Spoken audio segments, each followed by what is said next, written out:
You do not need to be a student of foreign affairs to know that there is much unsettled in our world today.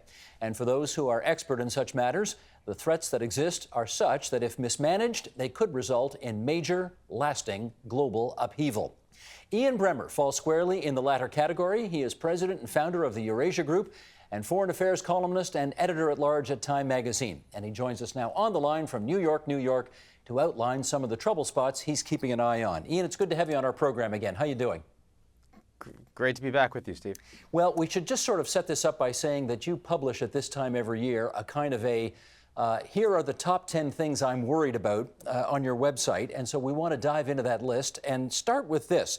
What is it about 2018 in general that makes you think that this could be a big year for the quote-unquote unexpected crisis? The fact that there are so many geopolitical conflicts around the world that are escalating, there's an absence of leadership, there's an absence of policy response. I mean, whether we're talking about the shift in Syria from a civil war within Syria to a proxy war over Syria, whether we're talking about North Korea and their nuclear capabilities and their ICBM tests, expansion of cyber attacks by the Russians and by others all around the world, and a host of other concerns. We haven't had this kind of geopolitical instability since the middle of the Cold War, and it happens, of course, when the global economy is doing well. It happens when the United States is turned more inward, is perhaps a little more complacent about these issues, and so are allies in Europe.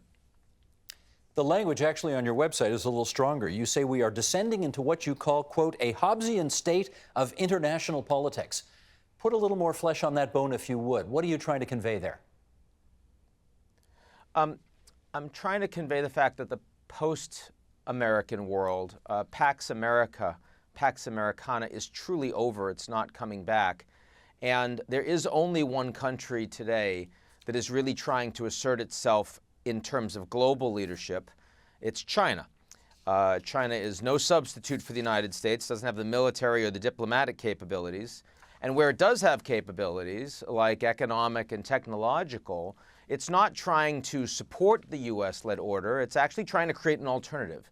And I think that environment is one where all around the world, allies of the United States look to America and say, can we really count on this country?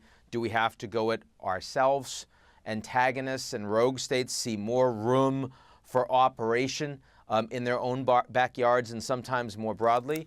And the potential for major armed conflict is significant. Look, I just got back from Europe just a couple of days ago. I was at the Munich Security Conference.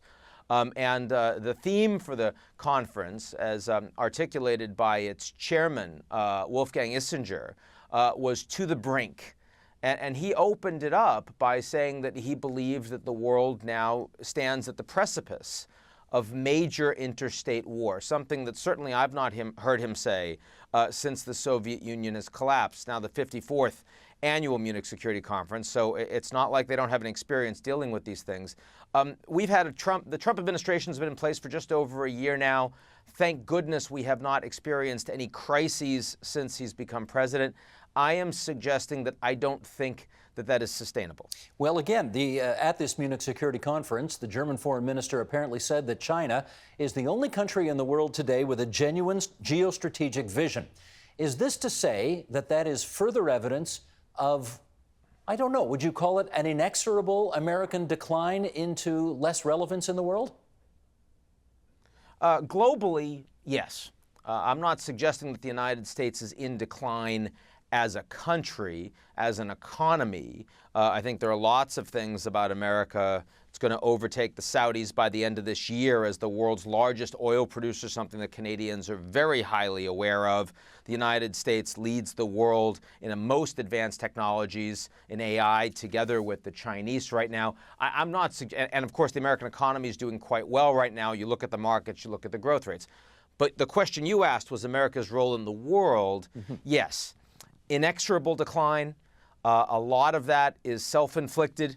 Some of that is Brexit and the weakness of Europe and the rise of the far left and the far right as opposed to a strong pro-European establishment across the continent. Some of that is the willingness of the Russians to try to undermine the United States and its allies and liberal democracy more broadly.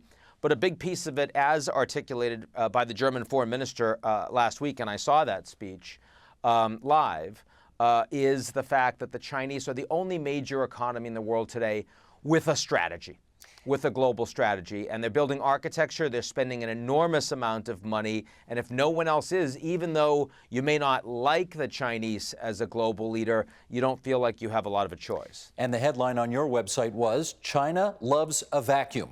So into that vacuum, yes. What are your concerns about what China might do as a result of that being there?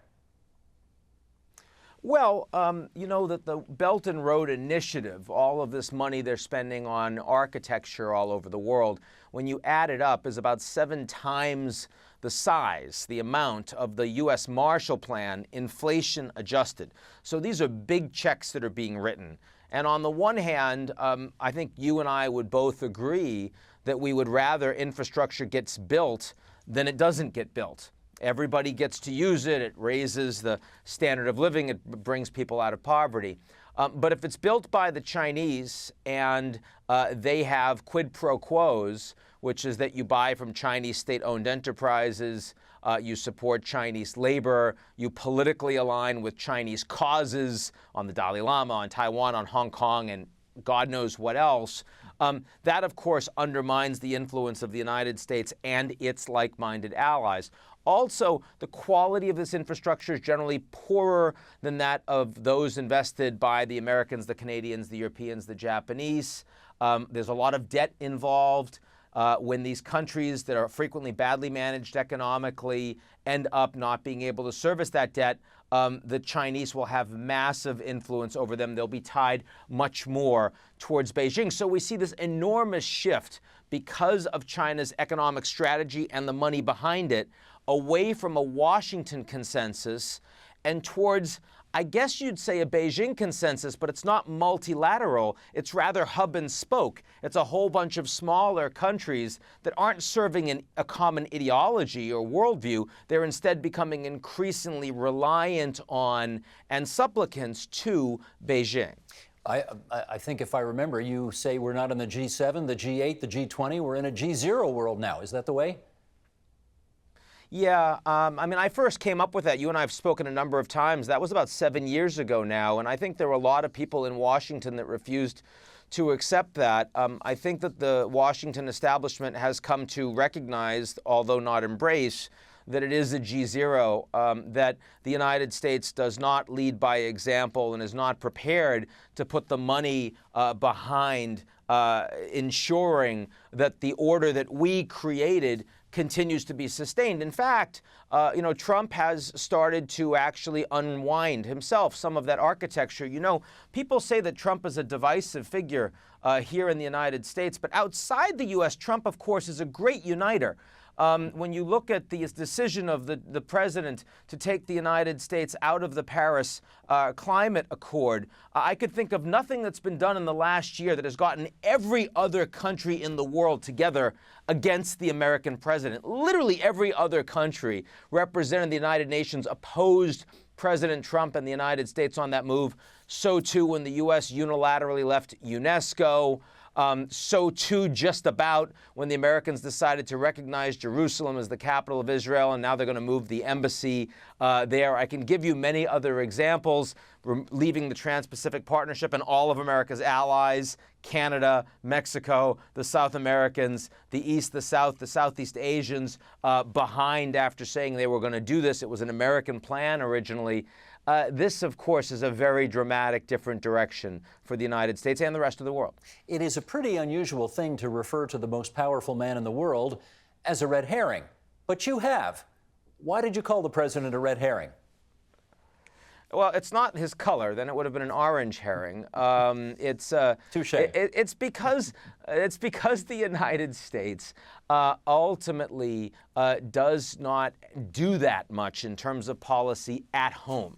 So when you think about if you close your eyes and don't watch anything that Trump says, don't look at his tweets, and just look at the actual policy outcomes domestically in the United States, the Trump administration so far has been virtually identical to what you would have seen if any of the other 16 candidates for the Republican nomination had been nominated and won the presidency. The rollback of regulatory policy in finance, in energy, in other manufacturing, Fed policy, judicial appointments, tax policy in the new plan that got together, health care antipathy towards Obamacare, immigration policy. I mean, literally on every one of those things, you've seen a pretty standard down-the-line set of Republican policies that can only be advanced so far because the United States just doesn't govern that quickly. It's very hard to get legislation passed. It's on America's foreign policy that you actually have a very dramatic difference in America's orientation and in the orientation of other countries towards the United States. That started before Trump, but that process has certainly sped up. It's accelerated since Trump's been president. But at home in the United States, Trump is largely not a risk, at least in the near term, but a red herring. Well, let's go to number 2 on your top 10 list of things that worry you about the upcoming year, and that is reserved for international accidents. And there are a number of places that you list in the world where much larger conflagrations are certainly a potential. The Korean Peninsula, Syria, Eastern Europe, Iraq, Iran. Which of that list causes you to lose the most sleep? Well, I mean, fortunately, I sleep really well, but that has more to do with no, not because of that. I mean, I'm existentially optimistic. I'm delighted that we're here. But this is, if you were prone to lose sleep, this would be a good year for it, and there are many reasons. I'll give you one that just happened a week ago after we wrote this report. The United States, so a bunch of Russians attacked an American base in Syria. The Americans responded, and it looks like we killed over 200 Russian fighters in Syria. Now, that's an astonishing headline. We killed over 200 Russian fighters in Syria. Now, I mean, fortunately or unfortunately, I mean, President Trump and President Putin are trying to become simpatico, and so they both kind of ignored it.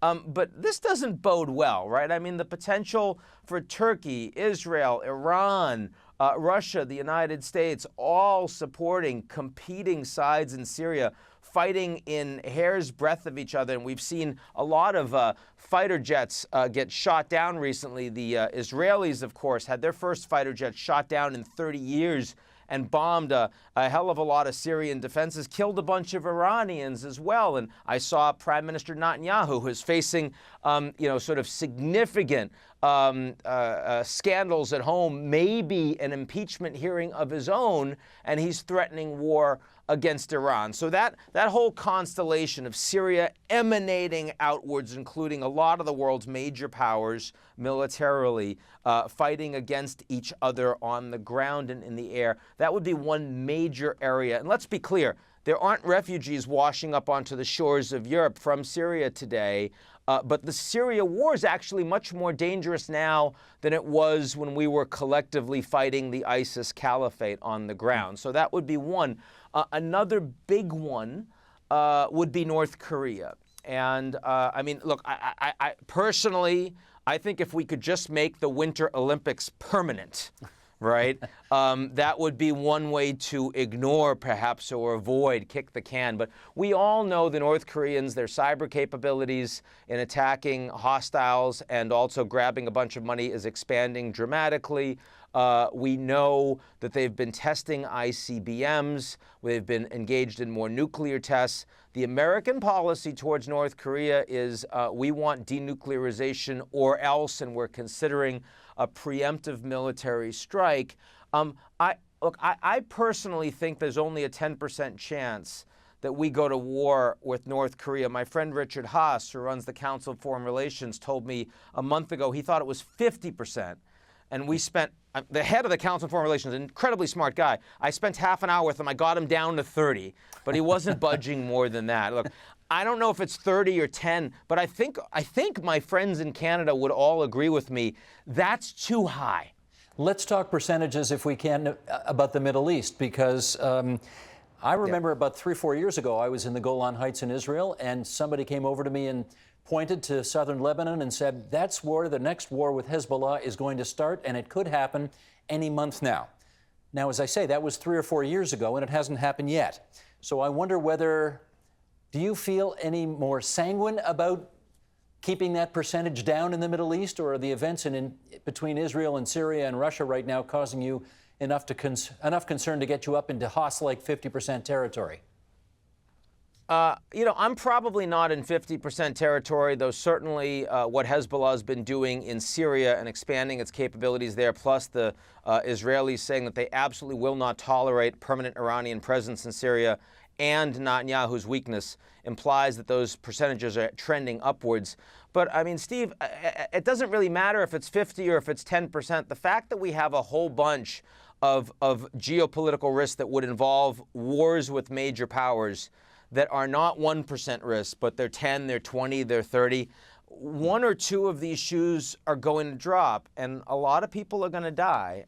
And it's going to happen with Trump as the president of the United States, who does not have the experience and, frankly, is prone to miscalculation on these issues. So absolutely, I mean, when we wrote at the beginning of this year that this is by far the most dangerous geopolitical environment that I have seen since I started Eurasia Group 20 years ago, I didn't take that lightly. I knew that I'd be having conversations with people like you all over the world, and I don't consider myself a merchant of doom. I'm a pretty upbeat person. So there are so many good things happening in the world with solar power and with reducing poverty and with sort of all sorts of technological breakthroughs. But when we talk about the geopolitics, which it happens to be my expertise, it's a lot more bleak. Well, let's see if we can get two countries together in this next question, and I asked them for different reasons. One reason because Mexico is on your list of places where you fear something unexpected could be dramatic, and the second country being Russia, which is not on your list in a category of its own, which I think would probably surprise a lot of foreign affairs observers as well. Can you talk about why Mexico is there and Russia is not there? I'll start with Russia. I mean, Russia's not there because they're actually not very good strategically. Everyone talks about how Putin is such an extraordinary strategist.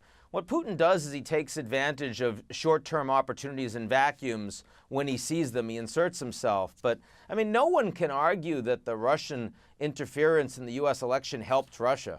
It was actually a real negative for them. Now U.S.-Russia relations are worse than they were. The Americans are supporting defensive arms, such as they are to the Ukrainians. There are tougher sanctions on the Russians. The Europeans have maintained them.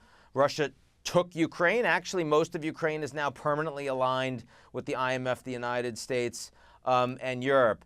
In Central Asia, the Chinese are increasingly the dominant force. So I see Russia as absolutely sort of pernicious in its cyber capabilities, but its economy is smaller than Canada's today.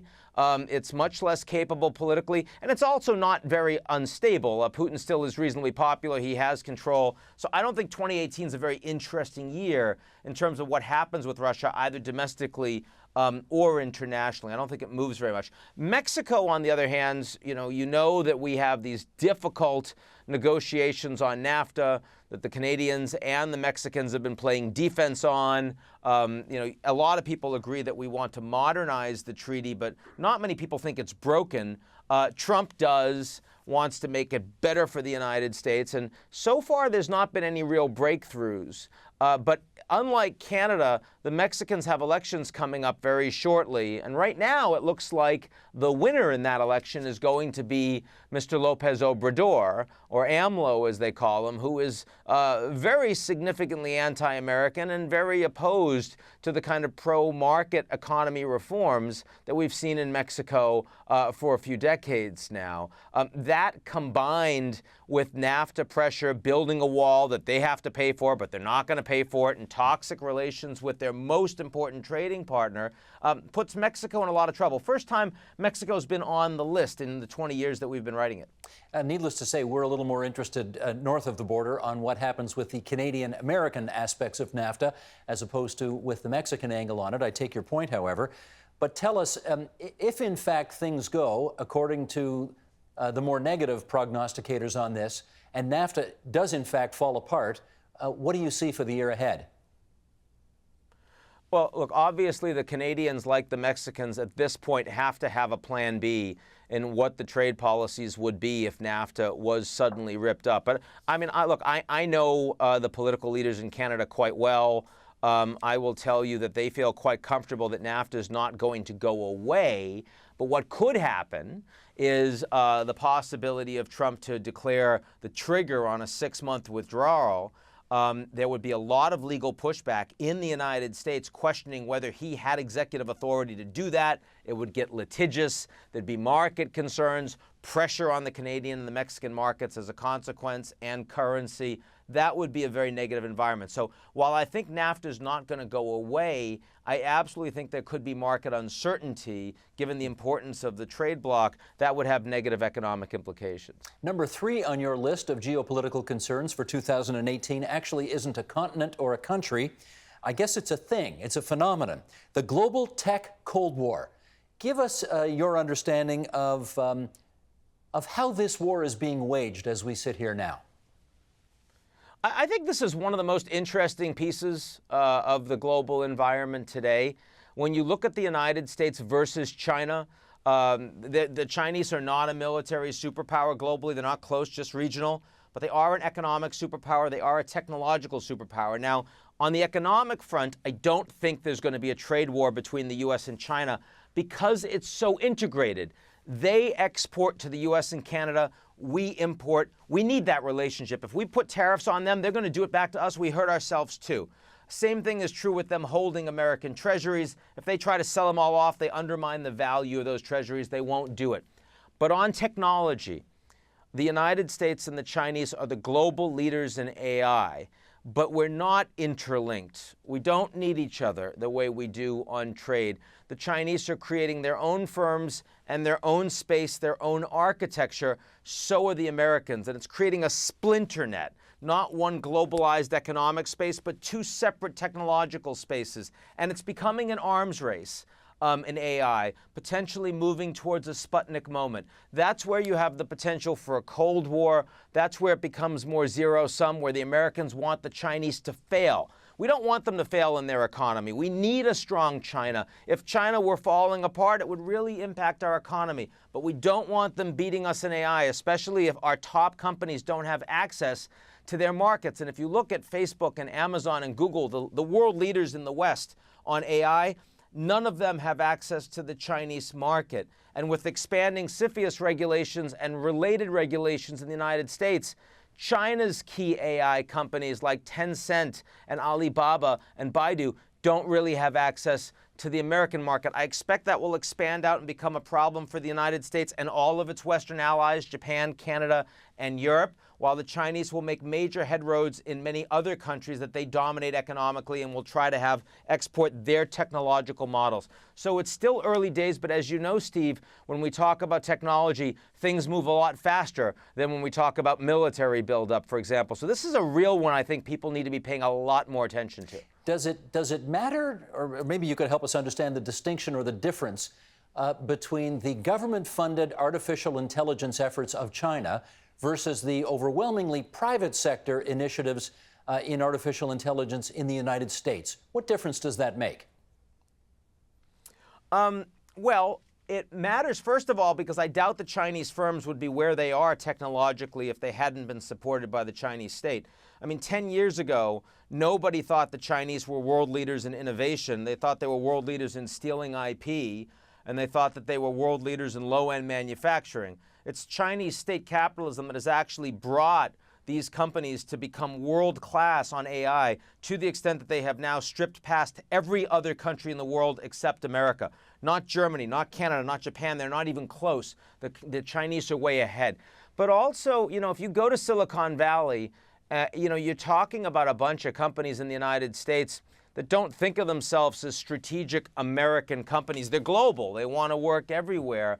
And they have a much more libertarian sensibility, right? I mean, they're changing humanity for the good.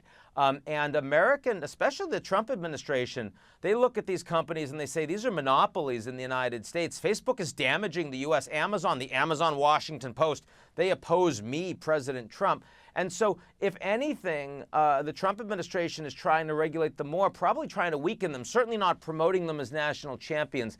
That potentially makes it harder for the United States to think about how to respond to this emerging Cold War before it becomes much more confrontational. Okay. Ian, we've got a couple of minutes left. I want to see if I can tackle two more quick things.